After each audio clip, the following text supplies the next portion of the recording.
for typical like Nashville stuff, but maybe times are changing. I mean, my friend in Nashville was like, no, everybody, they have other friends in the music business, and they're like, no, everybody's talking about like the style, the way it was shot, and how it was different, and so who knows? Maybe Nashville will come calling, and I'll get to go work there. Who knows? Yeah. You never know, You never know. You gotta be open to everything. You never know where that's going to take you.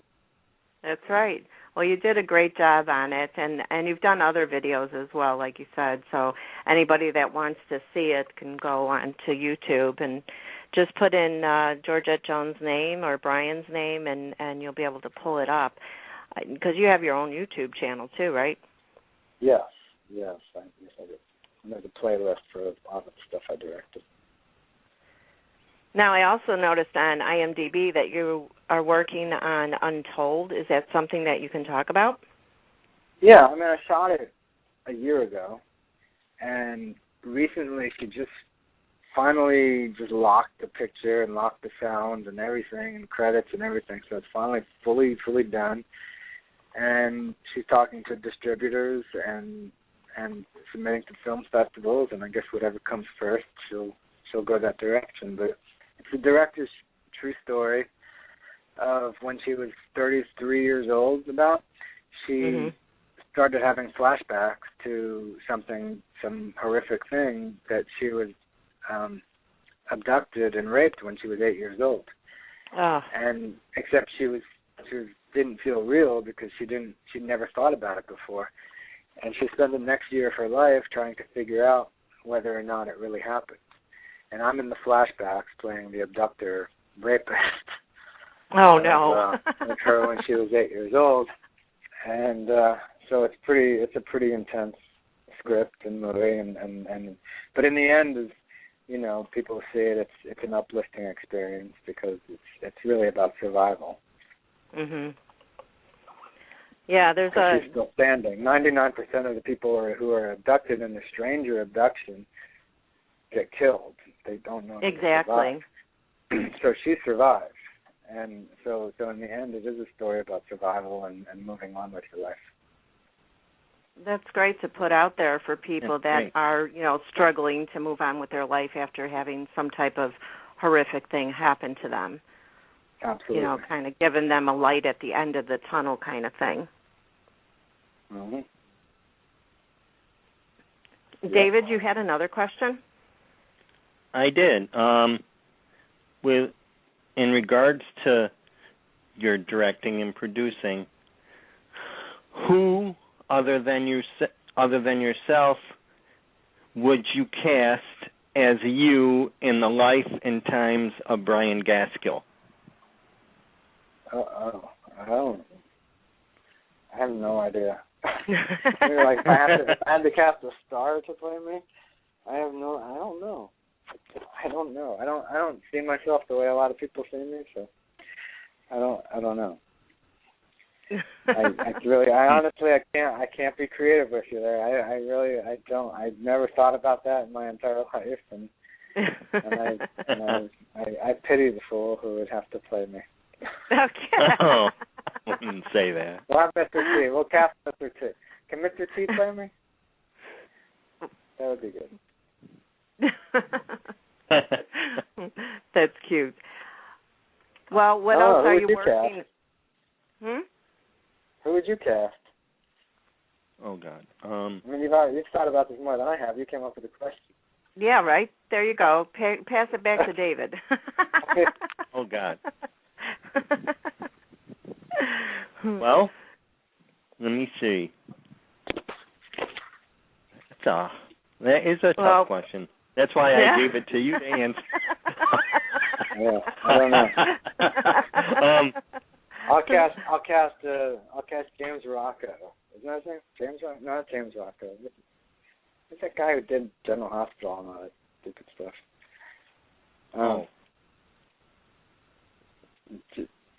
Franco. James Franco. Oh, James Franco. Yeah. Yeah. Franco. I don't know. Or Billy Crudup, maybe. He looks nothing like me, but I like his acting, so he can play me. Yeah. James Franco does so many different types of roles. I could see him doing that as well. Yeah, who knows? Who knows? I'm going to have to play me, that's all. Yeah. Yeah. If I were really casting me, like if I were casting stuff that I wrote, that it was supposed to be me, I would cast people like that are nothing like me, because I would see them like the way they are is more the way I feel. Mhm. And I wouldn't like cast these, because when I was younger, people thought I was like another Brad Pitt type or whatever, and I don't even like. I wouldn't want that comparison, and I don't see myself that way. So, I had Charles Durning. I worked with Charles Durning once at a reading, and we were going around the table, and there's somebody said, "Oh, you like?" It was right after I got off with my children. I was at some film festival that we just did screenplay readings and stuff up in New York State, and someone said, "Oh, you're like a Brad Pitt type," and Charles Durning freaked out. Oh, and he was like, Oh, wow. no, don't put that on him. That's ridiculous. He's better than that. And then he came up with Tim Robbins, and he said I was like a Tim Robbins type, which I found very flattering, because I felt like, he saw me, like Charles Durning saw me as somebody who, came off as more intelligent. And so I thought that was awesome. And it was great that I got to meet Charles Durning, and he said that. Oh, definitely, yeah. Is there anybody that you worked with or just met or anything that gave you a piece of advice that you follow to this day?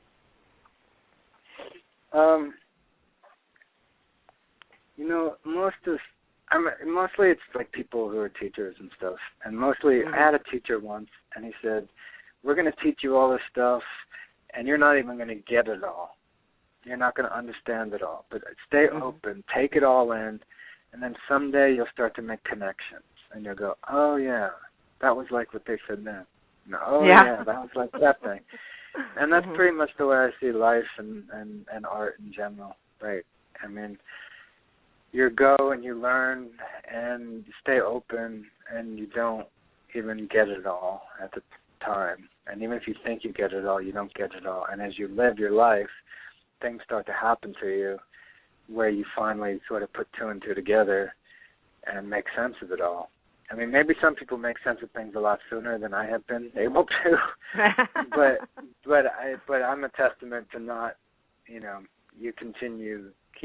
keep trying and you don't give up, and even if you feel lost, that doesn't mean it's over. And there's a Richard Bach quote about that. As long as you're still here.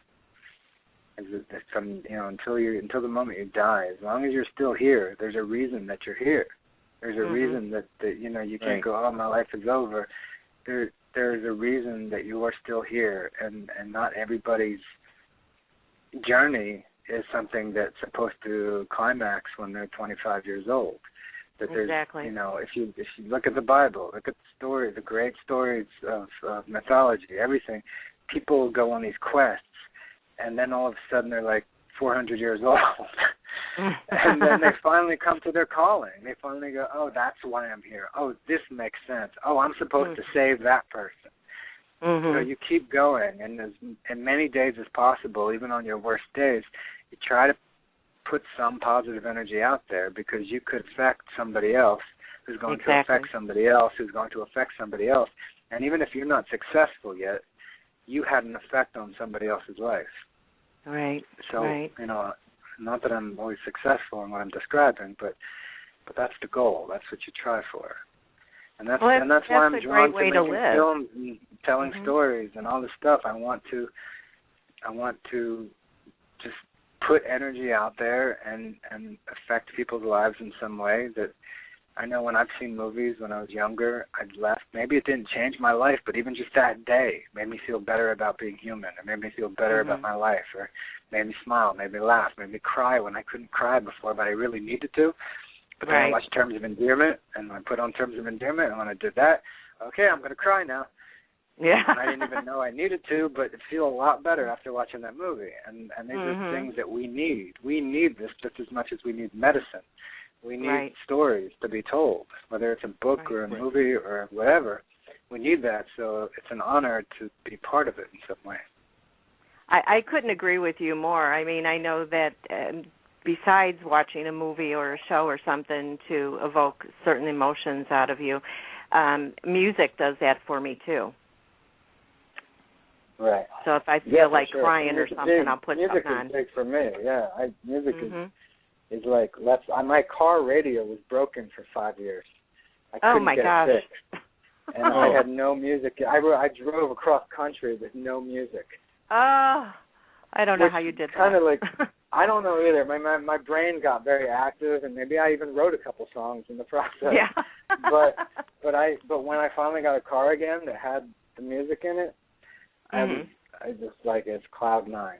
I mean, music is all important for me. Definitely. That's one of my top things to go to when, even working on this show or something, I'll throw my headphones on and listen to some music. And some people can't understand how I can work and get questions together or do emails or something with music playing in my ears. But I don't know, it gets me into a zone where I need to be. Right. Yeah, for sure. So. It's very helpful. A lot of actors use it for preparation. They listen to certain songs, to certain albums. It's going to put them in a certain place emotionally. It's definitely, it's a great thing. Well, we do have somebody that would like to. Movie.